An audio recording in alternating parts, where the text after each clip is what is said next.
We are your home theater and AV questions answered. This is AVRant. Want your home theater or AV question answered by Tom and Rob? Send it to question@avrant.com. Welcome to AVRant. I'm Tom Andry, and I'm here with Rob H. Terry. Terry says, I guess we have some diagrams for him too. After we talked about Terry's theater, this is the guy with the you moved his seats around. That's right. Theater layout plans and pointed out what what sort of viewing angles he would have. He has revised his plans yet again.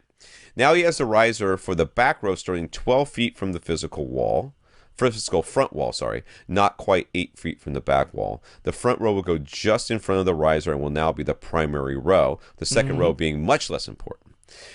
He's gone back to a false wall, and the viewing distance to the front row will be 10 feet, while the viewing distance to the back row will be 15.5 feet. He liked to use his 120-inch 16 by 9 aspect ratio screen. This will create a 47 degree field of view for the front row and a 32-degree field of view for the back row.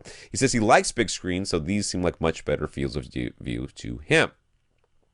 So, A, what do we think of this new third iteration of his seating and viewing distance plans? His first plan had the primary row. I don't care about any of this stuff. What do we think? I think it sounds really good. I think your seats are in a reasonable location. They are not smack dab in the middle of the room like they were before. You're not sitting around the back wall. You're someplace kind of in that good sweet spot there. So I like it.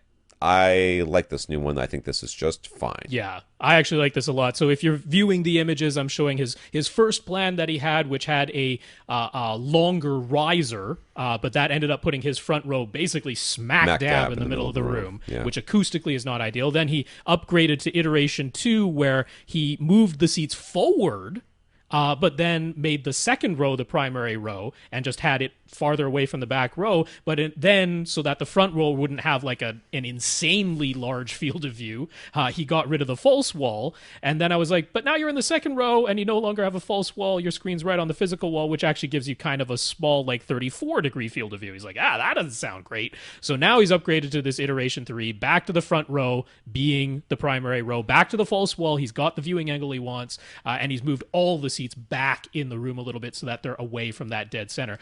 I like this, Terry. I give it an absolute thumbs up. Yep. So I think this looks very good. It's fine. B, he's concerned about his Atmos ceiling speaker placement. Now, he's put the top fronts about 3.5 feet in front of the first row, and he's put the top rears only about 3 feet from the back wall, so that they wouldn't be in front of the back row of seats. They're more or less directly overhead of the back row with the current plan. Due to the position of the ceiling joist, his only other option would be to put the top rear speakers basically 4 feet from the back wall, which would also be 4 feet behind the front row. But that placement will result in the top rear speakers being in front of the back row of seats. So is 3 feet too close to the back wall? Would they just sound redundant with the top surround back speakers? Should he not worry about the back row at all and have their top rear speakers in front of that back row of seats? 3 feet is a little tight, dude, on that back wall. A little bit, but this is my thing. Yeah, I mean, to me, there's two options here. One is just let that second row of seats go. I mean, have them there, but just pretend they're not acoustically as far as you care. Okay, right. And I am perfectly okay with you doing that.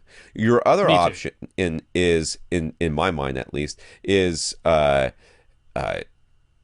just moving, like using your surround backs the way you're going to have them, and then having front heights and top middles, and putting the top middles like right there, kind of above your front seat, or just behind your front seat a little bit, so they're kind of between the two seats.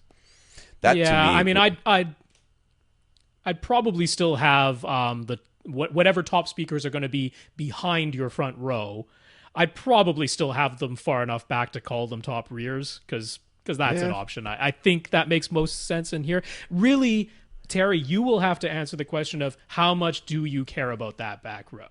Because if the answer is very little, then having top rear speakers that are slightly in front of that rear row really isn't a big deal.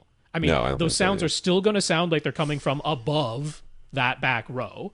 It's just they're not going to sound like they're coming from above and behind. They're going to sound like they're coming from directly above or slightly in front of, which is not at all the end of the world. If a sound is panning overhead, it's still going to sound like it came from the front speakers, went up into the top front speakers, came to the top rear speakers, and then went into the surround back speakers. You're still going to get that panning effect even in that back row of seats. Yeah.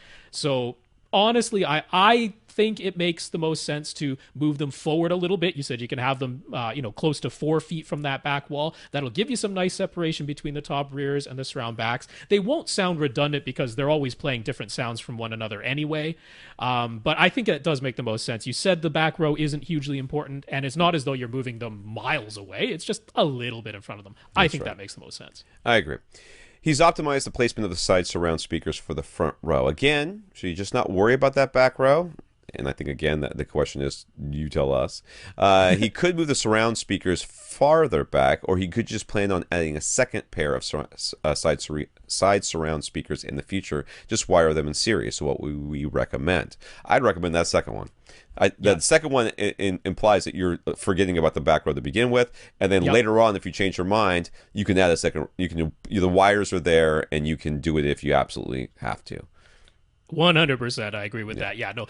Keep the side surround speakers where you currently have them. Optimize that front primary row.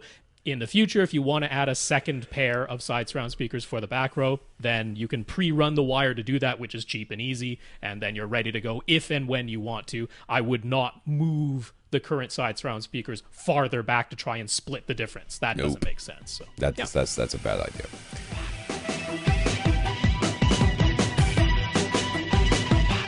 Want your question answered? Send it to question@avrant.com.